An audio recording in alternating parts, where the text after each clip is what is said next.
తెలంగాణ రాజకీయ యవనికపై కొత్త పార్టీ ఆవిర్భవించింది. కల్వకుంట్ల కవిత నూతన రాజకీయ పార్టీని ప్రకటించింది. తెలంగాణ రాష్ట్ర సేనగా నామకరణం చేశారు. ఈ మేరకు మేడ్చల్ జిల్లా మునిరాబాద్లో ఏర్పాటు చేసిన భారీ సభలో పార్టీ పేరును కవిత ప్రకటించారు. అనంతరం కార్యకర్తలను ఉద్దేశించి ప్రసంగిస్తూ తెలంగాణ కోసం అనేక కష్టాలు పడి పిడికిలి బిగించి కొట్లాడామన్నారు. జాగృతి కార్యకర్తలు తెలంగాణ సాంస్కృతిక దీపాన్ని పదిలంగా కాపాడుతున్నారని చెప్పారు.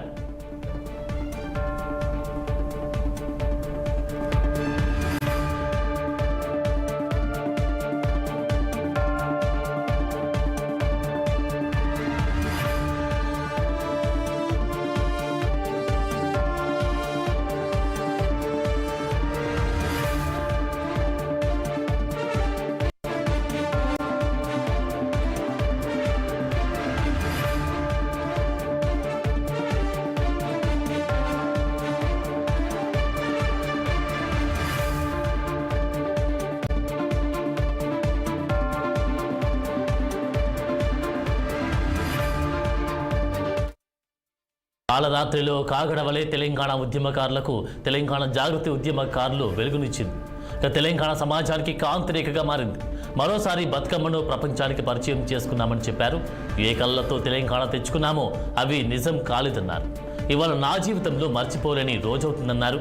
తెలంగాణ భవిష్యత్తు రాసుకోవడానికి మనందరి భాగస్వామ్యం కావాలి. కేసీఆర్ సారథ్యంలో తెలంగాణ ఉద్యమ రథం దారితప్పింది. బీఆర్ఎస్ రాష్ట్ర ప్రజల ఆర్తిని అర్థం చేసుకోలేకపోయింది. సామాజిక తెలంగాణ రథచక్రం విరిగిపోయింది. కొత్త రాష్ట్రంలో జరగాల్సిన పనులు సరిగా జరగలేదు. తెలంగాణ వస్తే బానిస సంఖ్యలు పోతాయని భావించాం, కానీ రైతులకు బేడీలు పడ్డాయి. ఇసుక దందా వల్ల దళితులు దెబ్బతిన్నారు.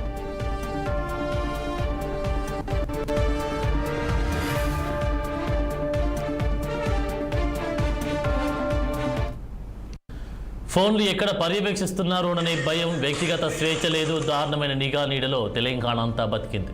మనం అనుకున్న తెలంగాణ రాలేదనేది ముమ్మాటికి వాస్తవం. ఆనాడు పరిపాలించిన కుటుంబంలో నేను కూడా ఒక భాగం. అందుకే కొన్ని విషయాల్లో సిగ్గుపడుతున్నా. తెలంగాణ ప్రజలను క్షమించాలని కోరుతున్నా. తెలంగాణ సాధించినందుకు చాలా గర్వపడుతున్నా. జన్మ ధన్యమైందని భావిస్తున్నా. కానీ తప్పులో నాకు భాగం ఉన్నందుకు క్షమాపణ చెప్తే సరిపోదు. సామాజిక తెలంగాణ కోసం నడుం బిగించి కష్టపడి పనిచేయాలి. పనిచేయడం కోసమే తెలంగాణ రాష్ట్ర సేన ప్రజల ముందుకు వచ్చింది.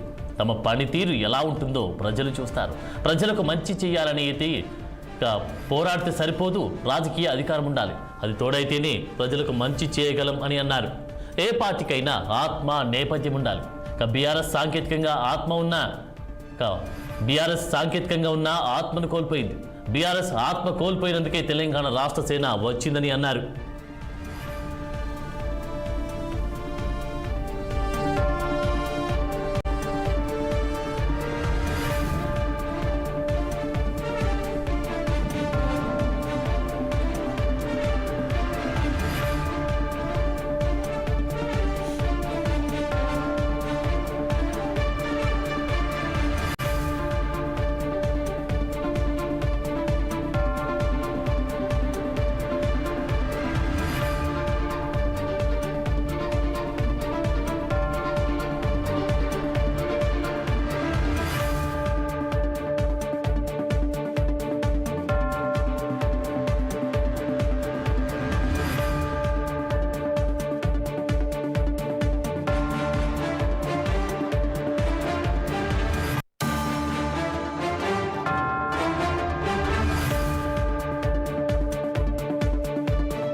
తెలంగాణ రాజకీయ యవనికపై కొత్త పార్టీ ఆవిర్భవించింది.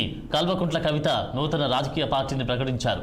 తెలంగాణ రాష్ట్ర సేనగా నామకరణం చేశారు. ఇదే అంశానికి సంబంధించి తాజా అప్డేట్స్ మా ఇన్పుట్ ఎడిటర్ రాజేష్ అందిస్తారు. రాజేష్, తెలంగాణలో మరో రాజకీయ పార్టీ పుట్టుకొచ్చిందని చెప్పుకోవచ్చు. మాజీ ముఖ్యమంత్రి కేసీఆర్ కూతురు ఎవరైతే కవిత ఉందో, కవిత మనం చూసాం గత సంవత్సరంగా కవిత బయటకు వచ్చినప్పుడు కూడా కవిత బీఆర్ఎస్ పార్టీ నుంచి సస్పెండ్ చేసిన తర్వాత కవిత కొత్త పార్టీ పెట్టబోతుందా దానికన్నా వేరే పార్టీలో జాయిన్ అవ్వబోతుంది, బీఏజీలో జాయిన్ అవుతుంది, లేదా కాంగ్రెస్ పార్టీలో జాయిన్ అవుతుంది. ఇలాంటి ఆరోపణలు చాలా వచ్చినాయి. కానీ వ్యూహాత్మకంగా పార్టీ స్థాపించబోతుందని చెప్పిన నేపథ్యంలో ఇవాళ తాజాగా పార్టీని అయితే ఆమె స్థాపించింది. టీఆర్ఎస్ అనే పార్టీ ఏర్పాటు చేసింది. తెలంగాణ రాష్ట్ర సేవ అనే పేరుతో టీఆర్ఎస్ పార్టీని ప్రకటించింది. సో చాలా రోజులుగా ఎదురు చూశారు. ఈ రోజు ఆమె ఏమి మాట్లాడుతుంది, కవిత ఏం మాట్లాడుతుంది మనం చూసాం. కవిత పార్టీ పెట్టిన తర్వాత, ఆరంభించిన తర్వాత నేరుగా బీఆర్ఎస్ పార్టీని, కేసీఆర్ ని టార్గెట్ చేసిందని కూడా చెప్పుకోవచ్చు. ముఖ్యంగా ఆమె కేసీఆర్ ను టార్గెట్ చేస్తూ కొన్ని కామెంట్ చేసింది. అసలు ఈ సారు మన సారు కారు అని చెప్పేసి కూడా ఆమె చెప్పింది. గతంలో ఉన్న సారు కాదు. ఎందుకంటే తెలంగాణ రాష్ట్రం ఏర్పడిన తర్వాత ఆయన మొదటిసారి ముఖ్యమంత్రి అయిన తర్వాత ఇప్పటికీ చాలా మారాడు. మొత్తం ఆయన చుట్టంతా కూడా గుంటనక్కలు ఉన్నారు అనే విధంగానే చెప్పారు. కేసీఆర్ కనీసం కష్టాల్లో ఉంటే కూడా, ప్రజలు కష్టాల్లో ఉంటే వచ్చిన దాఖలు లేవు. అలాంటిది కేసీఆర్ పరిణతి కోల్పోయారు అని ఈ రకమైన కామెంట్స్ అయితే కవిత చాలా ఘాటుగా చేసింది. ఇప్పటి వరకు మనం చూసాం ఎంతసేపు ఉన్న కేసీఆర్ ను టార్గెట్ చేయకుండా కేసీఆర్ చుట్టుపక్కల ఉండే వాళ్ళను టార్గెట్ చేసి ఆమె మాట్లాడింది. మొన్నటి వరకు కూడా మనం చూస్తే హరీష్ రావు కావచ్చు, సంతోష్ రావు కావచ్చు, మరొకరు కావచ్చు, మాజీ మంత్రులను కేసీఆర్ కి దగ్గర ఉండే వాళ్ళ పైన కూడా విమర్శలు చేసింది. కానీ ఈ రోజు నేరుగా కేసీఆర్ ని టార్గెట్ చేసిందంటే ఇదంతా కూడా రాజకీయ వర్గాల్లో పెద్ద రాజకీయ చర్చగా నిమిషంగా మారింది. అది ఒక కేసీఆర్ నే కాదు, ఈవెన్ రేవంత్ రెడ్డిని టార్గెట్ చేసింది. అదేవిధంగా ఇటు బీజేపీని కూడా టార్గెట్ చేసింది.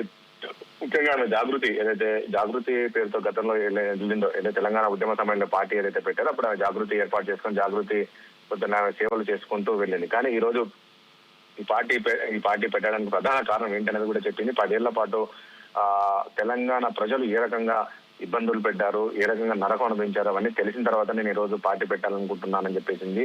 ఇక కవితక్క కాదు, ఈ రోజు నుంచి నన్ను కవిత అమ్మాని కూడా పిలవాలని చెప్పేసి కూడా ఆమె చెప్తూ వచ్చింది. సో ఏదేమైనప్పటికీ ఈ రోజు టీఆర్ఎస్ అనేది ఏదైతే ఆమె పార్టీని స్థాపించింది, దీనిపైన వెంటనే బీఆర్ఎస్ పార్టీ నుంచి కూడా సెటర్లు వస్తూనే ఉన్నాయి.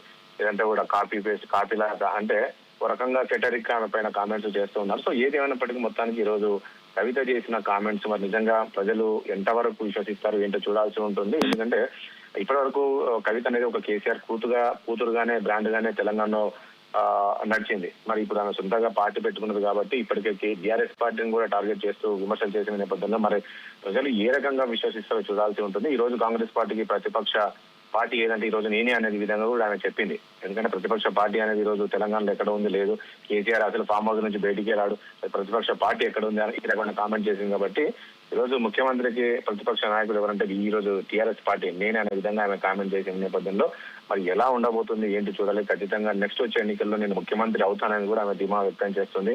మరి ఇప్పటికే బీఆర్ఎస్ పార్టీ నేతలు కూడా కొన్ని ట్వీట్లు కూడా చేస్తున్నారు ఆమె చేసిన కామెంట్స్ కు. మరి ఇన్ని రోజులు ఏం పని చేసింది, 10 ఏళ్ల పాటు మరి పార్టీలో పదవులన్నీ కూడా అనుభవించిన తర్వాత ఈ రోజు బయటకు వచ్చి ఈ రకమైన కామెంట్ చేయడం సరైనది కాదు. అదేవిధంగా ప్రజలు కూడా ఎవరు విశ్వసించారు కవిత కామెంట్స్ అనేది కూడా చెప్తూ ఉన్నారు. సో ఏదేమైనప్పటికీ మొత్తానికి ఈ రోజైతే కవిత పార్టీ అయితే టీఆర్ఎస్ గా నామకరణం చేసి ఇక్కడ నుంచి ప్రజల్లోకి వెళ్తానని చెప్పేసి కూడా చెప్తుంది. దీనికి ఇటు వ్యంగ్యంగా కౌంటర్ అయితే ఇచ్చారు బీఆర్ఎస్ నేతలు.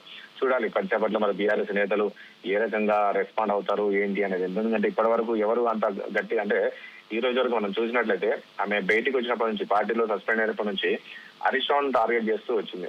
అలా విధంగా అది అట్లాగనే ఇట్లా కేటీఆర్ ఆ స్థాయిలో చేయకుండా హరీష్ రావును, అదేవిధంగా మాజీ మంత్రులను జగదీశ్వర్ రెడ్డిని కావచ్చు, అదేవిధంగా నిరంజన్ రెడ్డిని కావచ్చు, ఇలాంటి వాళ్ళందరూ కూడా టార్గెట్ చేస్తూ మాట్లాడారు. కానీ హరీష్ రావును ఎన్నోసార్లు టార్గెట్ చేసినా కూడా ఈ రోజు వరకు పార్టీ నుంచి కేటీఆర్ కావచ్చు, అదేవిధంగా కేసీఆర్, హరీష్ ఎవరు కూడా రెస్పాండ్ అవ్వలేదు. మరి ఈ రోజు ఆమె కేసీఆర్ ని డీకోడ్ కేసీఆర్ ని టార్గెట్ చేయడం నేపథ్యంలో మరి ఏ రకంగా స్పందిస్తారు ఏంటో చూడాల్సి ఉంటుంది. మరి కేటీఆర్ స్పందిస్తారా, కేసీఆర్ స్పందిస్తారా, లేక హరీష్ రావు స్పందిస్తుంది, వీళ్ళందరినీ కూడా ఆమె విమర్శలు చేసింది ఆ స్టేజ్ మీద నుంచి. మరి ఏ రకంగా ముందుకు వెళ్తారు, ఏ రకంగా రెస్పాండ్ అవుతారు అనేది చూడాల్సి ఉంటుంది. ఈ సారు మన సారు కారు అనే విధంగా ఆమె స్లోగన్ తీసుకున్నది. కేసీఆర్ ఒకప్పుడు కేసీఆర్ గారు మారిన మనిషి కేసీఆర్ అని చెప్పేసి చెప్తున్నారు. 10 ఏళ్ళు చాలా వరకు వెనుకబడింది తెలంగాణ ప్రజలు. అసలు ఉద్యమ సమయంలో ఎంతో మంది తెలంగాణ ఉద్యమంలో ఎంతమంది అమరులయ్యారు, ఎంతో మంది ఆస్తులు అమ్ముకొని పార్టీ కోసం కష్టపడ్డారు. కానీ వారు ఎవరు ఈ రోజు పార్టీలో లేరు. ఎవరో తెలంగాణ ద్రోహులని పార్టీలోకి తెచ్చుకొని పదవులు ఇచ్చారు కేసీఆర్. సో అందుకే ఈ రోజు ఈ పరిస్థితి వచ్చింది పార్టీకి అని చెప్పేసి కూడా ఆమె చెప్పింది. సో తెలంగాణ ఉద్యమంలో కీలకంగా పోషించిన వాళ్ళు ఎవరిని కూడా పార్టీలోకి సరైన గౌరవం దక్కలేదు అనే విధంగా చెప్పారు. సో మొత్తం ఓవరాల్ గా చూస్తే ఆమె కేసీఆర్ పాలన అనేది ఒక ఫెయిల్యూర్ పాలన అనే విధంగా ఈ రోజు చెప్పింది. నేరుగా కేసీఆర్ నే టార్గెట్ చేసింది. దాంతో పాటుగా బీజేపీ నేతల పైన కూడా ఆమె టార్గెట్ చేసింది. నిజంగా బీజేపీ ఉన్న ఎంపీలకు చిత్తశుద్ధి ఉంటే మన మండలాలు ఏవైతే ఉన్నాయో మొదటి మండలాలు వెనక్కి తీసుకొచ్చే విధంగా పోరాటం చేయాలి బీజేపీ నేతలు అనే విధంగా ఆమె చెప్తుంది. సో దాంతో పాటు ఇటు రేవంత్ రెడ్డి కూడా అంటే పేదల ఇళ్లను టార్గెట్ చేయడం, అదేవిధంగా ఎంతో భూ కబ్జాలకు ఈ రకమైన కామెంట్స్ రేవంత్ రెడ్డి పైన చేశారు. మొత్తానికి ఏదైనప్పటికీ ఈ రోజైతే మన కేసీఆర్ కూతురుగా ఆమె పార్టీ అయితే ఏర్పాటు చేసింది. నన్ను అమ్మగా దీవించాలి అనే విధంగా చెప్తుందంటే ఈ అమ్మగా దీవించాలంటే మనం చూసాం గతంలో తమిళనాడులో జయలలిత ఉన్న సమయంలో జయలలిత కూడా ఇలానే పెట్టి వచ్చి ఆమె అమ్మ అనేవాళ్ళు. సో ఈ రోజు ఆమె కూడా ఆ రకంగానే నన్ను కూడా పిలవాలనే విధంగా చూస్తాను. ఇక ఆ కలరు అవన్నీ కూడా మనం చూసాం. టీఆర్ఎస్ కలరు ఎల్లో ఉంది, అదే విధంగా మధ్యలో బ్లూ ఉంది, టీఆర్ఎస్ అనేది వైట్ వచ్చింది. సో ఆమె ఈ రోజు స్పీచ్ కూడా మనం చూస్తే ఆమె వేసుకున్న శారీ కూడా సేమ్ ఆ జెండాకు మ్యాచ్ అయ్యే విధంగా ఆమె శారీ, ఆమె డ్రెస్ కోడ్ అంతా కూడా మనం గమనించవచ్చు. సో ఏదేమైనప్పటికీ మొత్తానికి ఈరోజు కవిత పార్టీ పెట్టడం మరి ఏ రకంగా సక్సెస్ అవుతుంది ఏంటో చూడాల్సి ఉంటుంది. గతంలో మనం చూసాం వైఎస్ రాజశేఖర రెడ్డి కూతురుగా ఉన్న షర్మిల కూడా అప్పుడు ఇక్కడ పార్టీ పెట్టింది. ఇక్కడ పార్టీ పెట్టింది, కొంత పాదయాత్రలు చేసింది. ఆ తర్వాత ఇక్కడ జరిగిన పరిణామాలు మనం చూసాం. తిరిగి మళ్ళీ ఆయన ఏపీకి వెళ్ళిపోయింది. సో మరి ఇప్పుడు ఇక్కడ మరో ఆడబిడ్డ, నన్ను ఆడబిడ్డగా దీవించండి అని చెప్తుంది. ఒక ఆడబిడ్డగా బయటకు వచ్చాను, ఒక ఆడబిడ్డగా మీరు అందరూ దీవించాలి. నన్ను ఏ రకంగా ఇబ్బందులు పెట్టారో మీ అందరికీ తెలుసు. నన్ను పార్టీలో 10 ఏళ్ల పాటు నేను పార్టీ కోసం ఎంతో కష్టపడ్డాను. సో ఈ రకంగా నన్ను నిర్ణయంగా బయటికి పంపించారు అని చెప్పే నేపథ్యంలో నన్ను ఒక ఆడబిడ్డగా దీవించాలని చెప్పేసి ప్రజలను కోరారు. మరి ప్రజలు ఏ రకంగా రిసీవ్ చేసుకుంటారు కవితను ఏంటి అనేది కూడా రాబోయే రోజుల్లో చూడాల్సి ఉంటుంది. బీఆర్ఎస్ నేతలు కూడా కాసేపట్లో స్పందించే అవకాశం కనబడుతుంది కవిత కామెంట్స్ పైన. ఆనంద్, రాజేష్, మనం చూస్తా ఉన్నాం కవిత ఇచ్చినటువంటి పాంచజన్యం పేరుతో 5 హామీలు ప్రకటించింది. మరి ఈ 5 హామీల్లో ఒకటేమో ఫ్రీ విద్య అన్నారు, వైద్యం అన్నారు, దాంతోపాటు రైతును రాజు చేస్తానని చెప్తున్నారు. దాంతోపాటు ఉపాధికి సంబంధించి 2 లక్షల నుంచి 20 కోట్ల వరకు యువతకు రుణాలు ఇస్తా అని చెప్తా ఉన్నారు. దాంతోపాటు సామాజిక న్యాయం సాధించడం లక్ష్యంగా ముందుకెళ్తున్నటువంటి పైన కనిపిస్తుంది. గతంలో కూడా పార్టీలు ఇచ్చినటువంటి హామీలు కూడా నెరవేర్చినటువంటి సందర్భాలు అన్నీ కూడా లేవు. సో మరి ఇక కవిత ఈ యొక్క హామీలతో ముందుకెళ్తా ఉన్నారు, ఎంతవరకు వర్కౌట్ అయ్యే అవకాశం కనిపిస్తా ఉంది రాజేష్? ఇది మాత్రం కాస్త ప్రజలు, ఎందుకంటే తెలంగాణ ప్రజల్లో ఈ హామీల విషయంలోనే ప్రజలు ఎన్నికల ముందు చెప్పే హామీలు తర్వాత జరిగే పరిణామాలు ఇప్పుడు నమ్మే పరిస్థితి అయితే కనబడట్లేదు. ఎందుకంటే గతంలో కేసీఆర్ కూడా అంతే కదా, 10 ఏళ్ళు అధికారంలో ఉన్నప్పుడు ఫస్ట్ మొదటిసారిగా హామీలు అన్నారు, అదన్నారు, కానీ అనుకున్న స్థాయిలో చేయలేదు. అంటే మేనిఫెస్టో పెట్టినట్టు చేయలేదు, కానీ పెట్టని అడగని మాత్రం చేశారు. సో అట్లా సెకండ్ టైం కూడా అదే కొన్ని. కానీ ముఖ్యమంత్రి ఇప్పుడు చూసిన కాంగ్రెస్ పార్టీ కూడా మనం చూసాం, ఎన్నికల ముందు ముఖ్యమంత్రిగా ఉన్న రేవంత్ రెడ్డి చాలా హామీలు ఇచ్చారు, చాలా అంటే చాలా హామీలు ఇచ్చారు. వృద్ధులకు కావచ్చు, నిరుద్యోగులకు కావచ్చు, తర్వాత సామాన్యులకు కావచ్చు, ఎన్నో ఇచ్చారు. కానీ అందులో ఇంప్లిమెంట్ చేస్తున్న దాదాపు 3-4 ఉన్నాయి. సో ప్రజలు మాత్రం నమ్మే పరిస్థితి అయితే కనబడదు. ఎందుకంటే రాష్ట్ర ఆర్థిక పరిస్థితి కూడా అంతంత మాత్రంగా ఉంది అన్న విషయం అందరికీ తెలిసే. ఈవెన్ ముఖ్యమంత్రిగా రేవంత్ రెడ్డి పదవి బాధ్యతలు చేపట్టినప్పుడు ఆయన ఒక విషయం చెప్పాడు, నాకు ఇక్కడ లంక బిందెలు ఉన్నాయనుకున్నాం కానీ ఇక్కడ ఏం లేవు అని ఎత్తికెళ్ళిపోయారు, రాష్ట్రం అంతా దివాలా వేరింది, నేను అసలు అనుకోలేదు ఇట్లాంటి పరిస్థితి ఉంటుంది రాష్ట్రం. సో అప్పుల్లో ఉంది. సో ఇప్పుడు ఆయన ఇచ్చే హామీలు అమలు చేయలేని పరిస్థితులు ఉంది.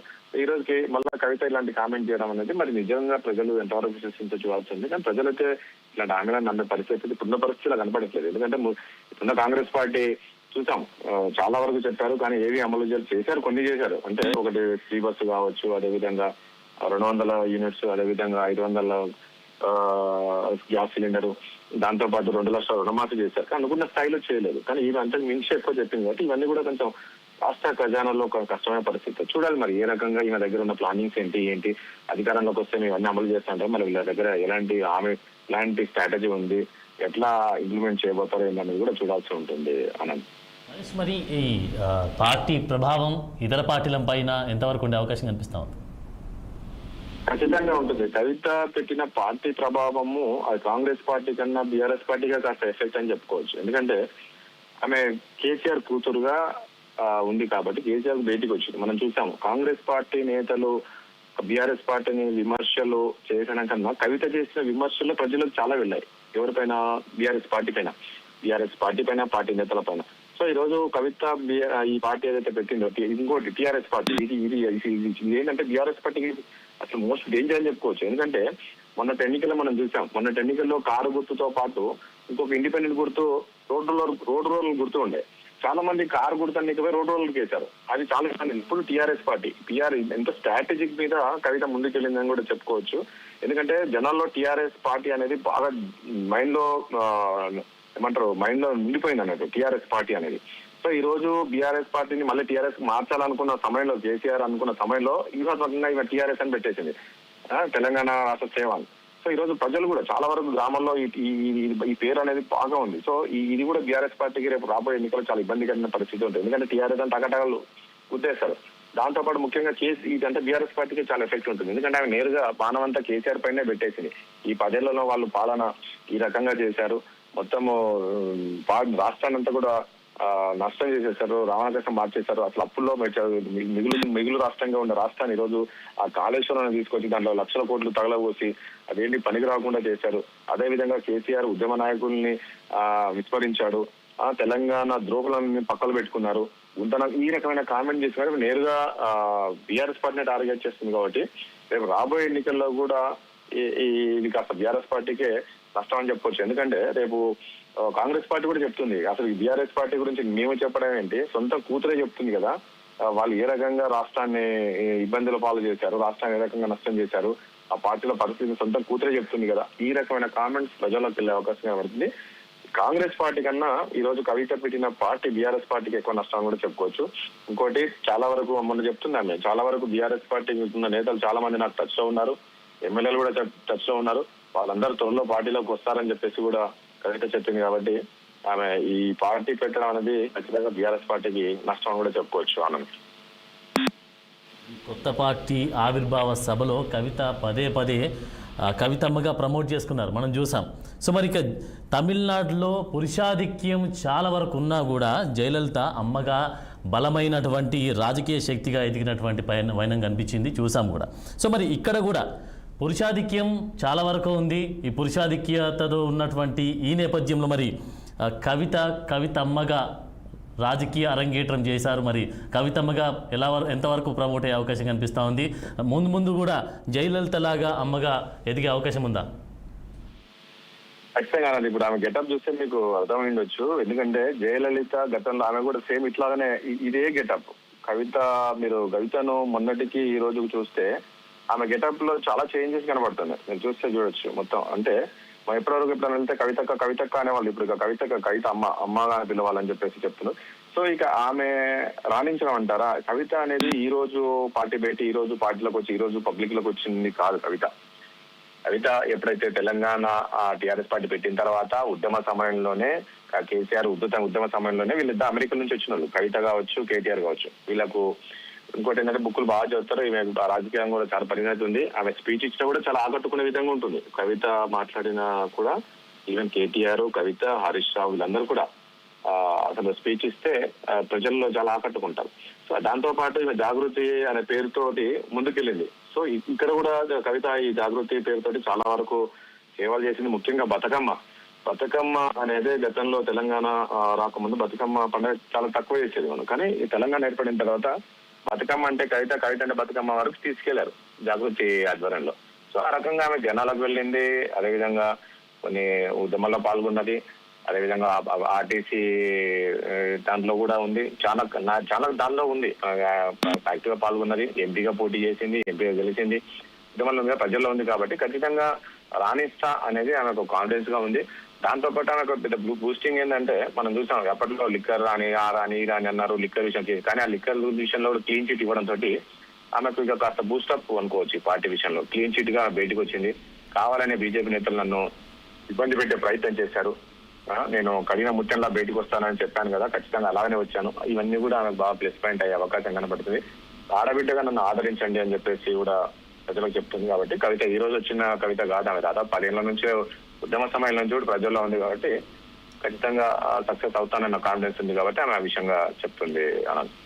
Right, thank you Rajesh.